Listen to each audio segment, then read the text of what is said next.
Há um bom tempo já.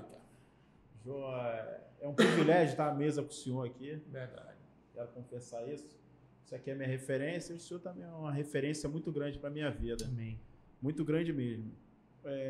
Hoje, na CNN, jornalista diz que trechos da Bíblia podem caracterizar racismo e homofobia. O senhor já teve problema com suas postagens na internet? Já tive problema com algumas postagens na internet. Algumas postagens na internet. Já fui perseguido, já tentaram tirar a página minha do ar, já tentaram bloquear meu canal, né? Justamente por causa dessa colocação aí que você viu, dessa notícia, né? Eu fiz um trecho meu de pregação falando sobre o exercício da homossexualidade, né? E eu falei sobre a teologia inclusiva, que estava tentando mudar a palavra feminado para a palavra depravado, e que no grego o significado ali original ele está mais nesse aspecto de afeminados, de 1 Coríntios capítulo 2, versículo 10 em diante, se não me falha a memória, acho que esse é o texto, e fala sobre isso. Então, a teologia inclusiva veio tentando mudar, fazer essa alteração, para que isso fosse normal no meio dos evangélicos, né? Eu me posicionei de uma forma assim, apologética, colocando o posicionamento bíblico diante disso, e algumas pessoas não gostaram. O YouTube desmonetizou o vídeo, recebi e-mail, mensagem, falando sobre ação, queria entrar, tal. Então, constantemente, quando você se posiciona desses assuntos que representam uma pauta política de esquerda, você vai passar por retaliações, né? Porque a mídia social hoje ela tem uma pauta política, né? O YouTube, Instagram, internet, a imprensa, tudo é de esquerda.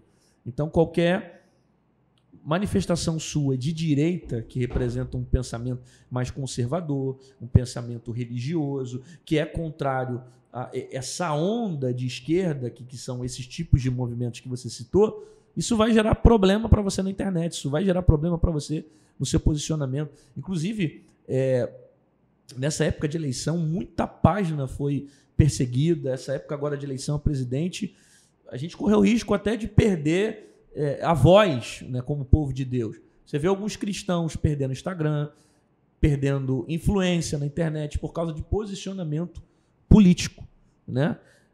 Então eu já passei muito problema em relação à postagem na internet. Só que eu penso, o pastor, presbítero, eu penso de uma forma, né? Porque tem alguns amigos meus que pensam de outra, mas eu penso o seguinte: tem algumas pessoas que se posicionam na internet e se posicionam dando nome ao boi, né? Eu não acho que tem que ser essa forma que você vai se posicionar na internet. Primeiro, porque isso vai dar um problema dobrado. Segundo, porque você vai ferir, você vai machucar, e em vez de você conseguir influenciar, que essa deveria ser a principal intenção, influenciar para o bem, você vai gerar polêmica e somente confusão. Caos, né? Então, qual é a minha intenção? A minha intenção é combater uma ideia. Então eu vou pregar a verdade do evangelho.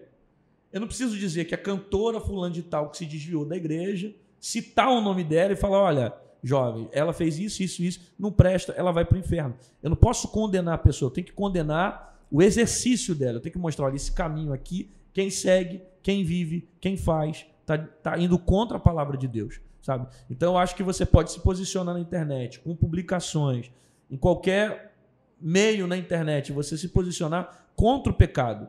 Se você se posicionar contra o pecado no que a verdade do evangelho fala, você vai ter menos problema. Ainda que você se comprometa um pouco com a política de esquerda, que não vai aceitar algumas ideias que você vai colocar. Porém, você vai ter menos problema. Acho que o maior problema são postagens que são manifestadas falando: ó, fulano não presta, Beltrano não presta. Olha, fulano começa a colocar as pessoas no lixo, sabe? Cantores no lixo, pregador no lixo, pega outro artista e coloca no lixo. Por quê? Porque ele faz isso, isso e isso. Eu acho que a igreja deve saber separar isso. A igreja precisa distanciar isso. A gente tem que pregar contra o pecado, a gente tem que pregar contra a iniquidade, contra a apostasia. Eu não preciso falar contra você, sabe? Eu preciso pregar a ideia, eu tenho que ser contra a ideia, eu tenho que me manifestar contra a ideia.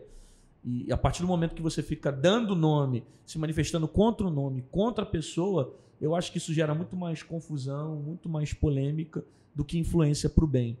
Entendeu? Isso não é evangelho, né? Não é evangelho.